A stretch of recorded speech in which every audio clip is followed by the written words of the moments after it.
recognize. We're going to go through a bunch of them. This one up in the top left, I'm going to guess this is all from Google.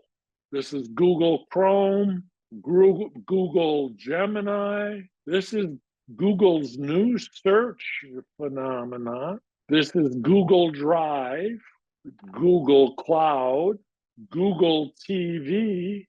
Maybe many people know this is Google Maps. I'm going to guess everybody knows this one. We're going to hopefully see that. Gmail, Google Meet, which is the Google version of Zoom. This is Google Photos. If you have Android phone, this is where it stores the photos that you take. And this is Google Docs, which is competitive with Microsoft Word nowadays. It's widely used. But again, this is what I brought up earlier. I'm going to ask you to remember this. This is the context. This is what every AI generally is going to look like. And we're going to look at those. I asked the AI to create this. I forgot which one, and they created this. In the AI, we're going to deal with, this is the capabilities that I'm going to ask you to look for. Automatic text correction. It's on any device. You can copy, paste, and save your information. It can do an iterative step-by-step creation. This is what each of these editors, I'm going to call it, the AI editors can do. It has a short-term memory. It can remember your conversation. It has a long-term archive. It has a file cabinet of all of your past chat. New things. You can drag and drop files. It can read images. It works in multimedia. You can create images within it. You can edit images with it. You can use the AI in other apps. You can set the AI's personality. I believe the default personality on most of the AIs is enthusiastic affirmation. It treats you the way I want to be treated. It treats you the way you want to be treated. Oh, yes, this is a great question. Oh, I'm going to go in depth. I'm going to ask it to change once we begin. You can apply an instruction that applies to every component of the chat. You can provide feedback. You can see the sources of where it gets its material for generation. So I'm going to do that within Google Gemini today. I want to go through all of those different components. Remember that the young people, 20s and 30s, they see this symbol, they know what it means. They know exactly what it means. Here's that general image of an AI, the prompt area down here at the bottom. And then this, I believe this is what we're going to see in Gemini.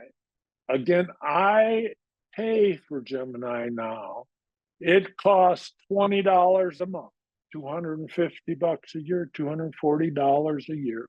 Same price as Netflix. Here's what we're going to look at. This is the items that you need to just see when you look at a page. The adult, mature adult, tend to read like this, left to right, top to bottom.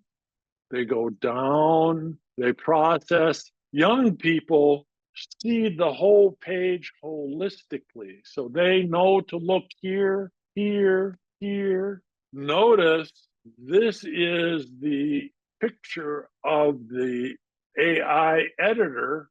I've touched this symbol. I call this the hamburger symbol. And it broke out all of my past chat.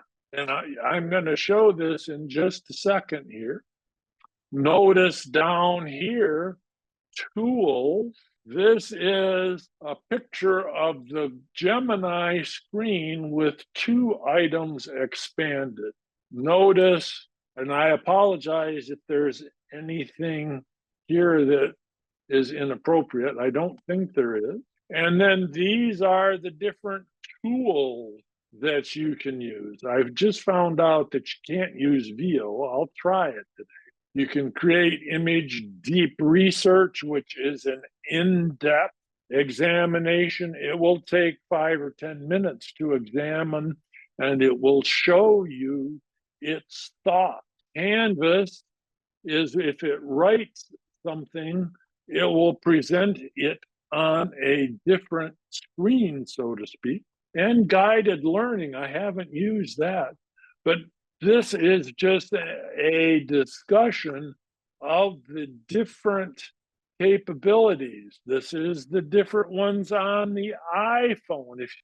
If you use an iPhone, the same symbols are available, but they are in the mildly different location. Okay, we talked about the different parts of the web page, and we're going to go to that in a second. Okay, I'm going to go back one, and now I'm going to try to bring up, I'm going to share. Let's share. Let's see what we got there. This is the real website, I believe. I still have some things. I'm going to go to the web seminar materials. I'm going to scroll down, and I'm going to try to find the prompts. Let's go here. And if you remember, this is what we had last week. Let's create a press kit. Let's see if I can do this with this big prompt. Come on, and I'm going to copy. I'm going to go to Google Gemini, and I'm going to paste it in, and it didn't, and figures for a press release. So here it asks, let me go back to this one and try to get another one.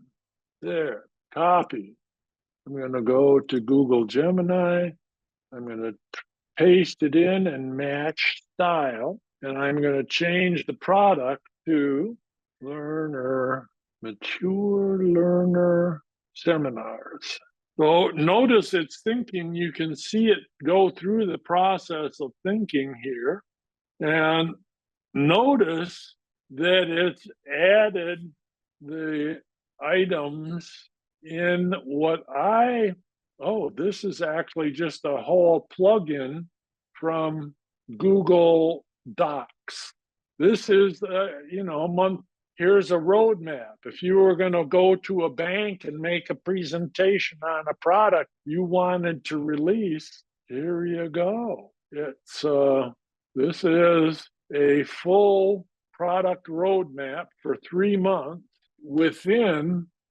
Here's what we're going to go through this after the break. This is within, and then within Google Docs, which I wanted. I'm going to close this, and here it is. I'm going to open it. Let's see if I can copy it, export to documents, or copy. I can copy it, export to doc, and here it is. I am now within the equivalent of Microsoft Word.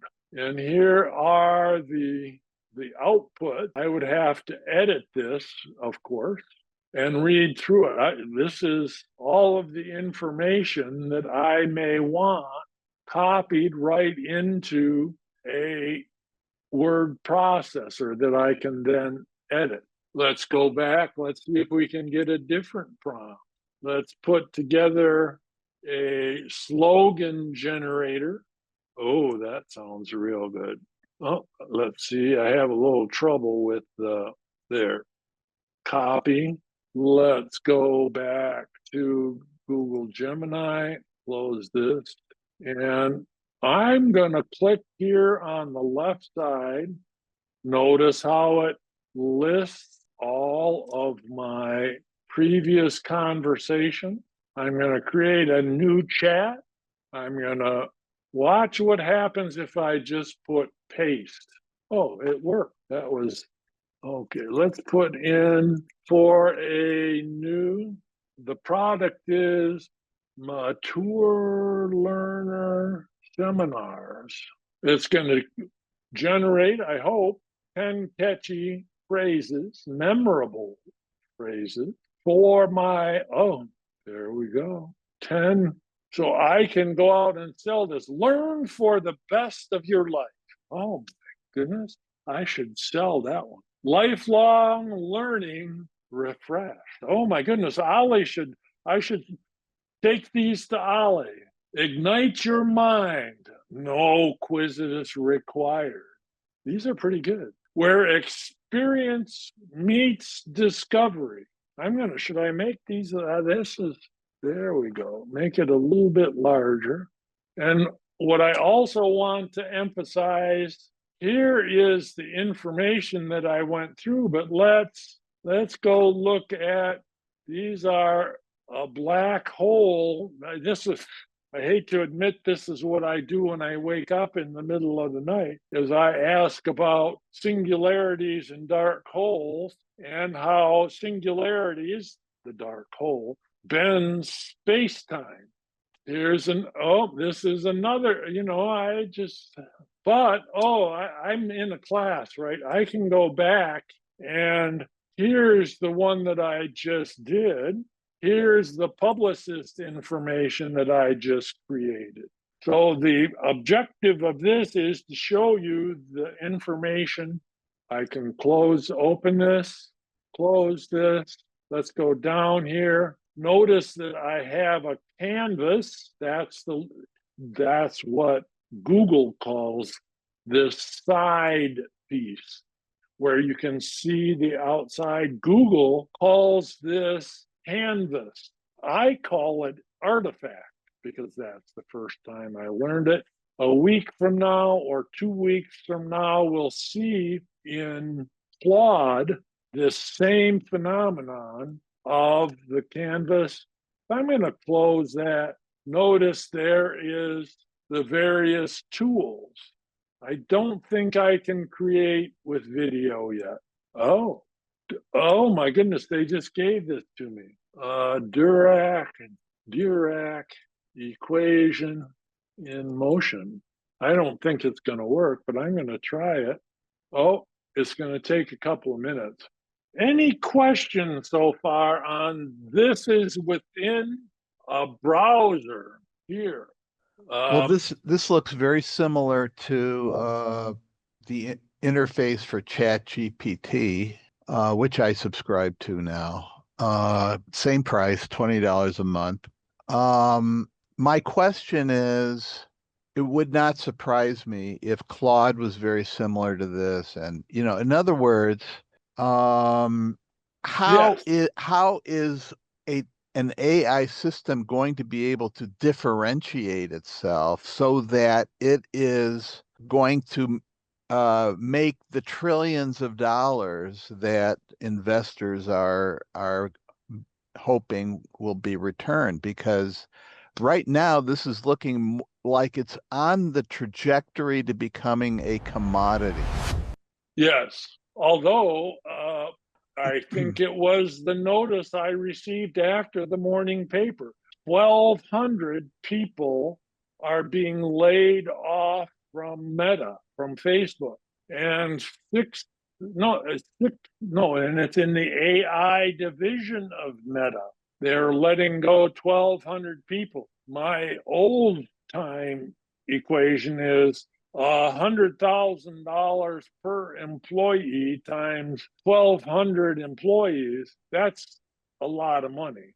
So I think the one issue that it's going to do is it's going to reduce the head count or the number of employees. I've asked myself this question, and took me back to 1990 when we were introduced 50 computers into a large office. What was going to happen? How was it going to reduce money, reduce cost? And the issue was the savings came from reducing clerical staff, office support staff. The professional that was producing the materials now made all the corrections themselves. They did not send it to their secretary. So that is part of where the money's going. But here's the video.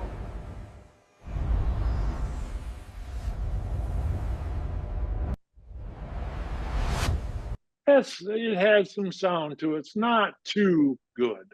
But what I want, the question, how is it going to make the money? How are they going to differentiate themselves? My first thought was good. They got the idea that I'm trying to present is all of the AIs have a similar format, and the controls within the editor are locatable now to we mature learners. So that part got across. The question, how are they going to differentiate? I truthfully don't know. I don't know the answer to it. One of the answers is going to be through advertising. That's where Meta and Google make their big money, is they starting to integrate this AI into their search functions and to their posting in advertising on Instagram and Facebook. Keep in mind, Instagram and Facebook are the same company. They're placing advertising in front of people using those products. That's the primary goal of it. Amazon Corporation uses Anthropic to put the recommended products in front of your face, in front of your eyeball. So that's going to be how they're going to use it. And there's a greater connection between what they put in front of your eyeballs and what you buy. So the click-through and success rate of an ad, the success rate being, oh, they clicked on it, and secondarily, they bought the product. That will increase. Let's see if I can do this part here. Maureen, I think you see my face, and I want to, let's see if I can, I'm not, oh, is it advanced? Share, oh, that's not what I want. Allow. Oh, that's not, let's see if, Is this break time? let's do a break time, yes. I can make my mistake here in front of people. Let's stop and start again. So let's do a break. I can make my mistakes. I thought I had it set up, but I guess I didn't. Let's try this one here. Let's see. Oh, and do you see this? Yes, there we go. Yeah. Do you see my iPad now? We're on a break. Set a timer for 5 minutes. Just one moment. I asked Google's AI what the total global spending on internet advertising is, and it's a little bit less than 800 billion per year. A lot of that. So the question is, what, when they introduce, is there essentially, are we getting close to saturation from advertising as a revenue stream for internet companies? Or is there a tremendous amount of growth in new, better, more effective advertising using AI? This is the big gamble. Oh, yes, it's a huge gamble. And the question in the New York Times article was, what's going to happen if the doubt that I'm hearing in the back of your mind, when people realize that the $100 billion investment in OpenAI is not going to produce the required return on the investment.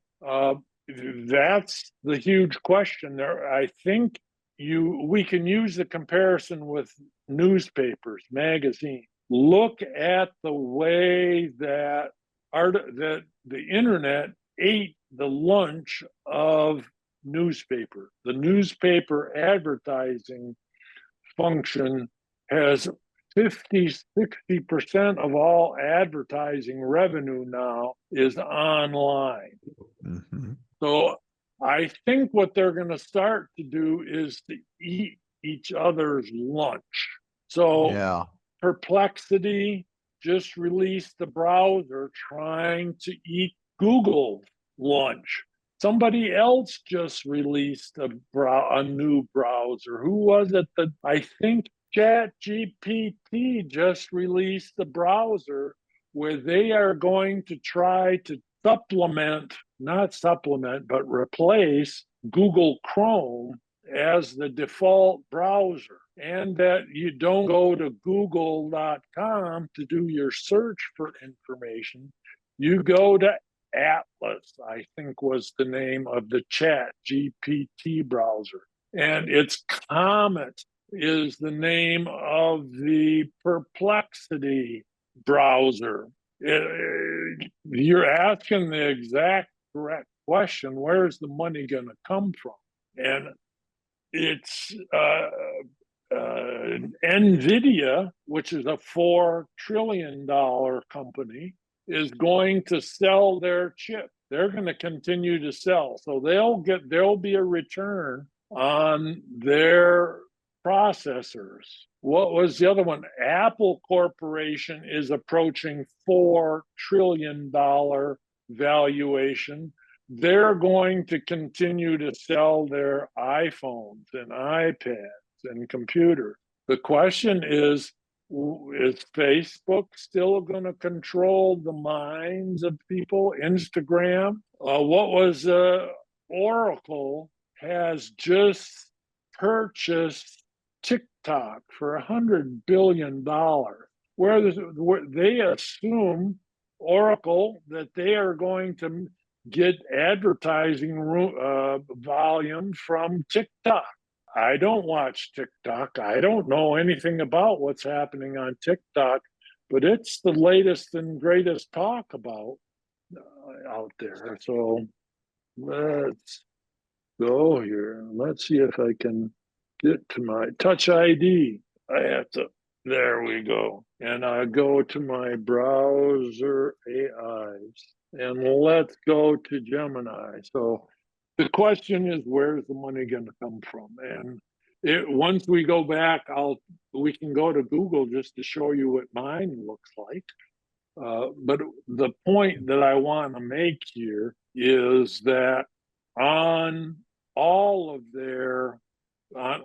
Google's interfaces, there's a commonality between them.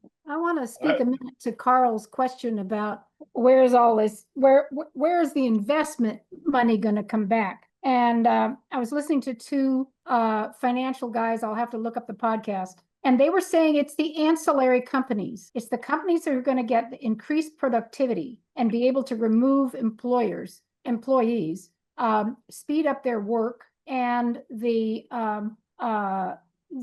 like coding, a lot of things that are able to be done by AI when it gets as efficient as it can be. And that I thought the article that Jim put out today, that was from The Economist, about how the training, putting up these tough puzzles and getting to solve the puzzles, and then they can't reuse the same puzzle because they've already solved it. But that race to find out a difference in how they can solve things will probably be the benchmark that people are using to decide which one gets to the goalpost first.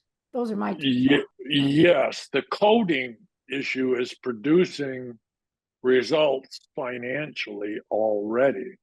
Some of the major coding functions, they are not hiring junior coders, people that they have to bring in effect, train for 6 months on the coding fingerprints that a company has. You know, all of these companies have their own style of coding. And you bring a new employee in from Carnegie Mellon University, it takes that employee 6 months to a year to get up to speed.